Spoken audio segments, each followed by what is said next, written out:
Setelah Nabi Adam turun ke dunia, Allah Subhanahu wa Ta'ala memerintahkan padanya dan anak cucunya mengikuti petunjuk Allah agar selamat dunia akhirat dan dapat kembali ke surga melalui fase kematian dan proses selanjutnya.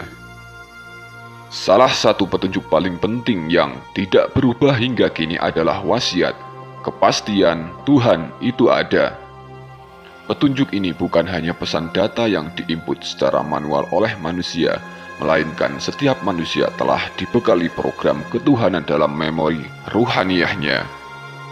Setiap jiwa diberi wasiat oleh Yang Maha Kuasa bahwa Tuhan itu ada.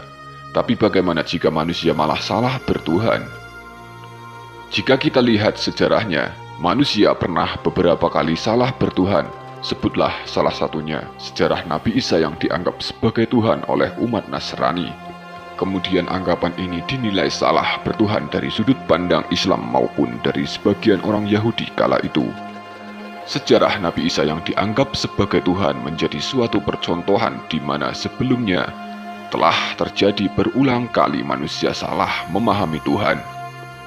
Tidak jauh adalah leluhur Jawa sendiri yang berkarakter kental spiritualitas akan eksistensi Tuhan. Bahkan, jika kita jeli mempelajarinya, justru peradaban Jawalah epicentrum kamuflase Tuhan.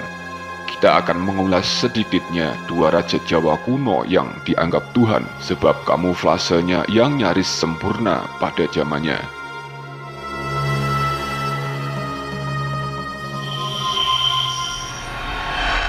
Assalamualaikum warahmatullahi wabarakatuh. Salam Rahayu. Nama Sang Hyang Wenang diperkenalkan untuk umum oleh Pujangga Rangga Warsito dalam naskah Serat Paramayoga dan diangkat dalam pentas pewayangan.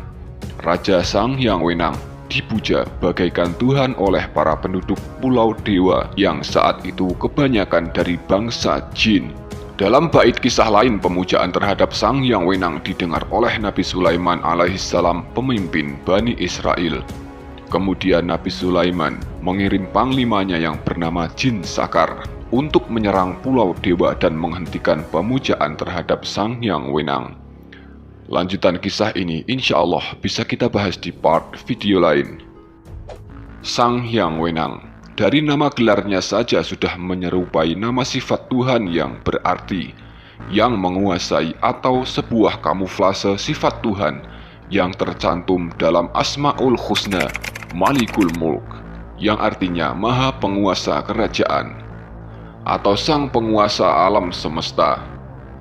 Demikian kekuatan dan kekuasaannya sebagai raja. Beliau nyaris mampu berkamuflase sebagaimana penguasa alam. Faktor tersebut menyebabkan manusia kala itu terkecoh dalam memahami sejatinya Tuhan, sehingga sangat rentan Raja Sang Hyang Wenang dipuja bagai Tuhan. Namun dari sifat alamiah bangsa dewa sendiri, tidak ada satu hamba pun yang berani mengaku diri setara Tuhan seperti halnya Fir'aun. Sehingga pemujaan terhadap Sang Hyang Wenang bukan terjadi sebab keinginannya sendiri, hanya kesalahan paham masyarakat baik jin atau manusia kala itu. Sang Hyang Tunggal adalah putra Sang Hyang Wenang. Beliau mewarisi hampir seluruh kekuasaan dan kesaktian Sang Hyang Wenang. Sama halnya seperti Sang Hyang Wenang, kamuflase Sang Hyang Tunggal pun memicu kesalahan persepsi masyarakat yang kala itu belum menggunakan aspek rasional dalam segala urusan hidup. Penggunaan unsur mistis yang berlebihan menjadi salah satu faktor Raja Sang Hyang Tunggal dan Sang Hyang Wenang disangka sebagai Tuhan.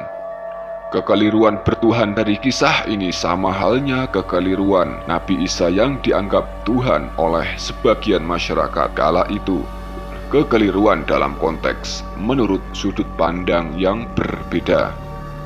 Benar tidaknya kisah ini tidak lebih penting daripada upaya mendekatkan diri pada Allah Subhanahu wa Ta'ala. Semoga bermanfaat. Wassalamualaikum warahmatullahi wabarakatuh. Salam Rahayu.